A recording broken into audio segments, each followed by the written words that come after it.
केंद्र सरकारच्या हिंदी भाषेच्या सक्तीविरोधात आदरणीय राजसाहेब ठाकरे यांनी विरोध दर्शवलेला आहे आणि महाराष्ट्र नवनिर्माण सेनेला आक्रमक होण्याचे आदेश दिलेले आहेत। आज वर्सोवामध्ये हिंदी भाषेच्या सक्तीविरोधात आज आम्ही निदर्शनं केलेली आहेत। जी भाषा उत्तर भारतामध्ये ही कंपल्सरी नाही किंवा ती सक्तीची नाही, ती भाषा आमच्यावर केंद्र सरकार का लादत आहे। 5वी नंतर ती भाषा शिकवली जाते, पण पहिलीपासून आम्हाला आमच्या प्रत्येक गावाखेड्यामध्ये जी मराठी भाषा आमची चालते ती अभिजात भाषेचा दर्जा मिळाल्यानंतरही तिच्या बाबतीत कुठलाही निर्णय न घेता हिंदी भाषेची सक्ती करणं याचा आम्ही महाराष्ट्र नवनिर्माण सेनेतर्फे निषेध करत आहोत।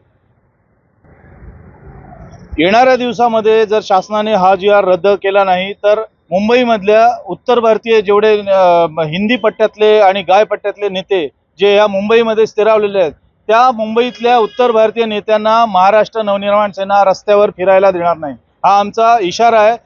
कारण जी भाषा आमच्या बालपणापासून आमची जी मातृभाषा आहे ती मराठी भाषेला अभिजात दर्जा मिळाल्यानंतर सुद्धा ही भाषा हिंदी भाषेचं सक्ती करणं ही कुठली ही पूर्ण अन्यायकारक बाब आहे आणि आम्ही त्याचा निषेध करतो। हिंदी पट्ट्यातले जेवढे नेते उत्तर भारतीय आहेत आम्ही त्यांना रस्त्यावर फिरायला देणार नाही।